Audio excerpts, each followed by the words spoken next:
flat tires, bro, you wouldn't know. Alright, guys, we're gonna get this motherfucking review going. Let's go.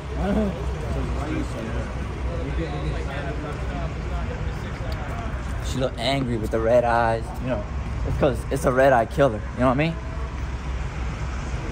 We are here with Miata Khalifa, Mr. Barry himself, and tonight he just hit his goal at Greer, and so he's pretty hyped up right now. I'm hyped up too, and he's gonna tell us a little bit about what's done to it, and go for a ride and hopefully not die. Yeah, that's always the plan. So excuse me if I cough too. I'm just getting over a cold.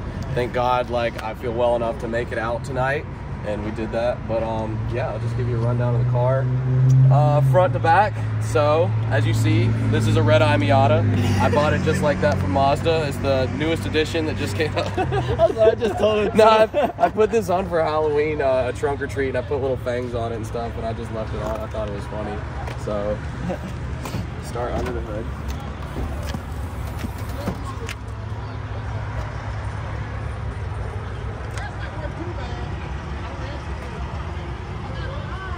Make sure you get that tuned by Jason Dillard in there.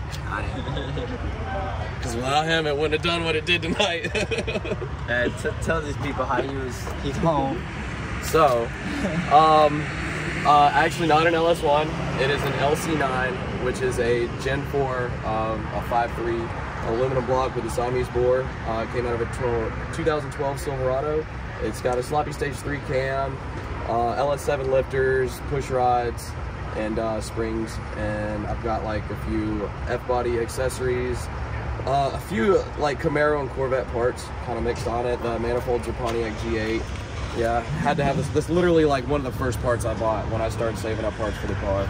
But so front to back, that's the motor. Then it goes to a T56 bell housing with an adapter plate to a CD09 from a Nissan 350Z. So holding up all right. Obviously synchros aren't that great with it, but it's made it through the season. I've got another one that I plan on face plating at some point. We'll just have to see when we get to that part. And biggest part is it is, as of tonight, on a 250 shot. So we're spraying it right now. Plan is to go turbo, big single, but we'll see how far we get through the winter. Hopefully by next year it will be turboed. And then in the rear we've got a Terminator Cobra 8.8. Independent rear suspension with custom Monster Miata axles. Now that rear end, was they sell like a kit to install it, or you had to? So at first I had a Ford Explorer diff, and I made the actually made a couple different subframes for it, trial and error, because nobody's done it in a Miata. And I got some custom axles made. I snapped the first set in a week. I got another set made. I snapped those in like 20 minutes. So after that, I was like, all right, we're going with the Monster Miata kit. We got his mounts and everything, his axles, and it's been working great so far. And we'll show you the model. Excuse my trunk, it's really messy because put on Miata Khalifa fashion, we have to keep lots of tools with us just in case we break.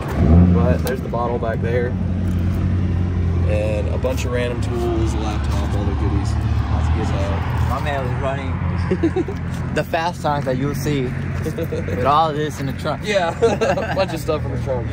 So I weighed it at the scales at QT, and with me in it, at the time I had about 200 pounds of tools in the trunk. A full tank of gas, it was 2720. So I'm thinking dry, it's probably somewhere around 2450, maybe 25. I'm not 100% sure. That's actually kind of heavy. Yeah, it's a lot heavier than you would think. Yeah. I'm like a few hundred pounds lighter than a Corvette. So there may be some things I can do to lighten it up, but at the same time, just put a bigger shot on it. We have to have the tools. So, and it's all putting down through a 225 ET Street R somehow. I still have no idea. Everybody that sees it, they're like, there's no way that car hooks. It makes no sense at all. And it hooks. Full interior, it's kind of messy right now, but your gauges work? So it's on Holley Terminator, okay. And I've got a big ass tachometer where the cluster used to be, so it's non-existent now. Gotcha. And just a little GPS speedometer.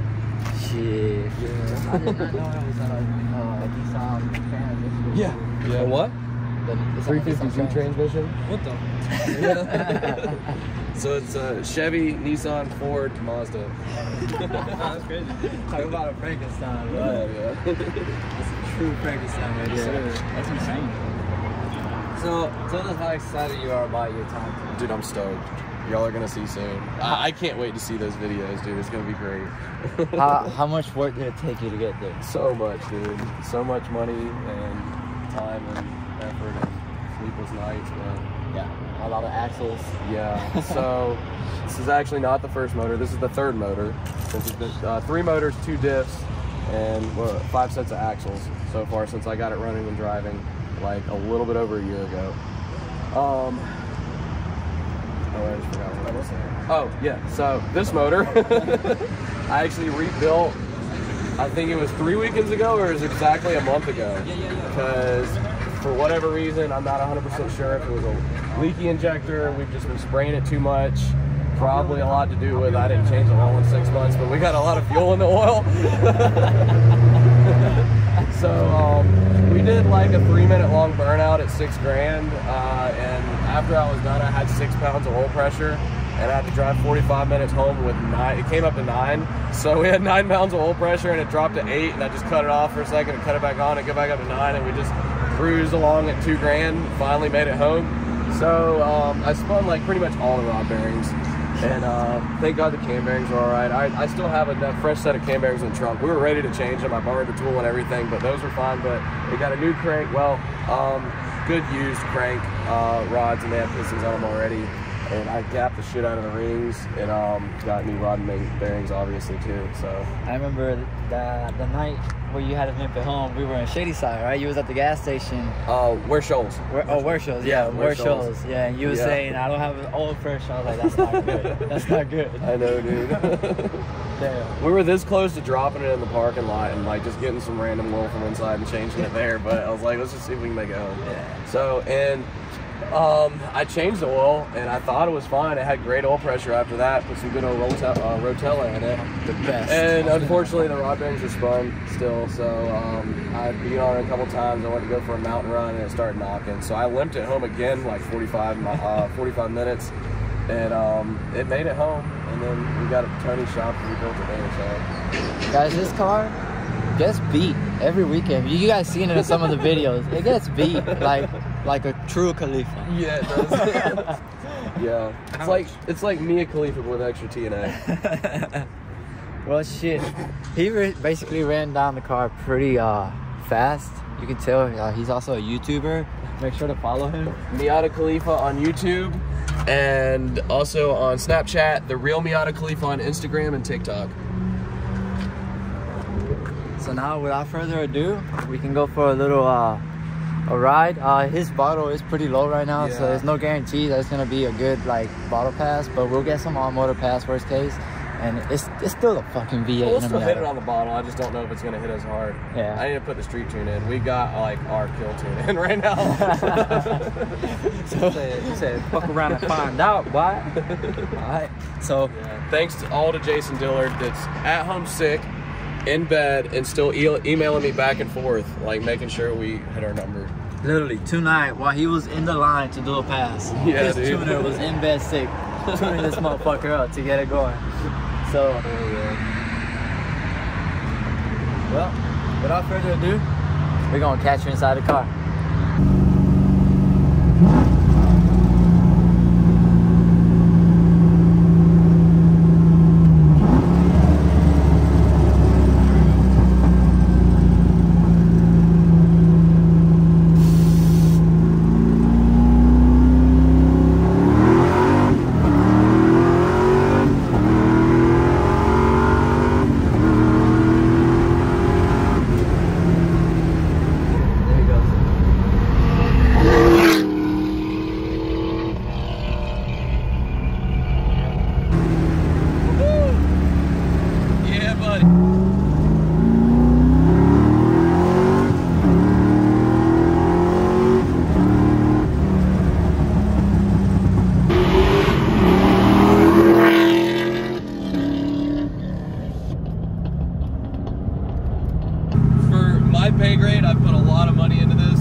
the fastest BMW in the upstate versus what was a couple months ago the fastest Accord in the world. But right now he's like on test and tune with his new setup, the Accord guy. So he probably won't be going that fast. And my man here is having problems with his launch control.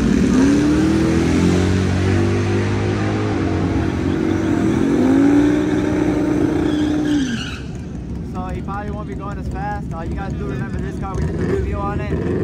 He got some of the bugs fixed, so it's running clean. He just got to get that launch right, he'll be good. So hopefully he makes a good pass.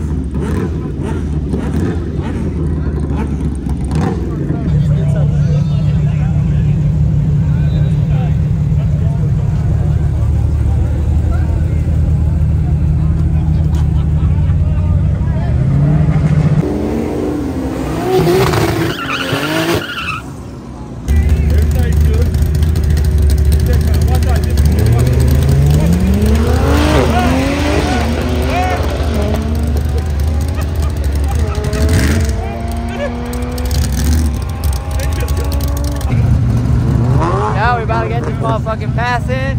My man shooting for a 6 tonight, so hopefully he can get it.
That was a motherfucking fast, bro. As soon as he launched, I was like, that's fucking it, bro. That's it, bro. A 6.8. Woo!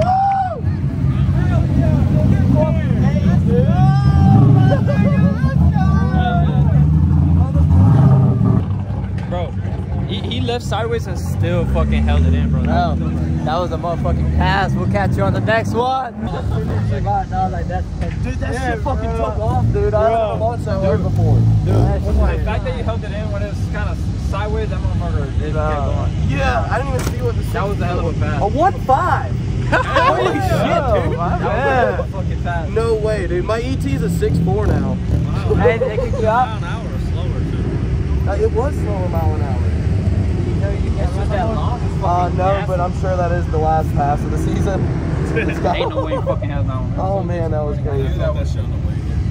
Oh yeah, dude. I appreciate my man Barry here for letting us do this fucking review. I appreciate it. Congratulations on your fucking goal tonight. Thank you. My man got kicked out of Greer. Hopefully he did. Technically, I think so. I thought that was what they were doing when they went up to you. All right, so when the first pass, I think it was a 7:19 or whatever. And Mike Greer came walking by and he looked in there like that, and then I seen him on the radio and like he stopped, he was looking back at the car. I was like, Devin, stop. My leg.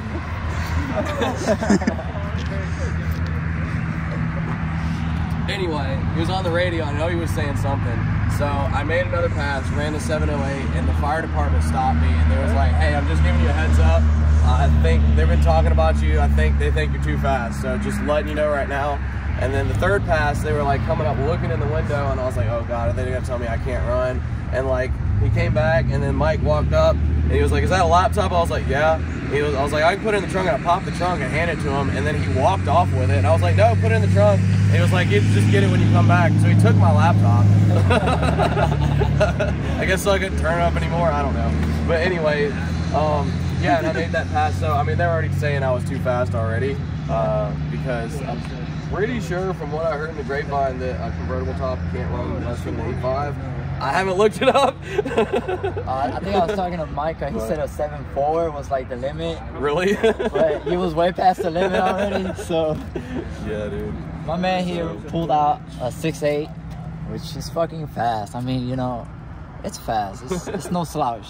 For a Miata, especially pretty quick. Yeah. And a small wheel, like it ain't no big slip or nothing like that. So I'm hoping it's like a mid 10-second car or something like that. You never ran on a quarter? Maybe more. No, I haven't got a chance to yet. Next. So we'll see how it winds out. Hell yeah. Hopefully we won't have more CDO9 problems. Well, you guys, we appreciate you guys tuning in. Make sure to check out my man's Miata YouTube on YouTube. Also check out Diller Performance Works, and check out Garage Dad Talk and my buddy Paul with the C6 van. Oh yeah, he was out there supporting. Yeah. I was talking to him. Oh yeah, dude, he's a big supporter. So this is gonna do it for it. Appreciate you guys tuning in. We'll catch you on the next one.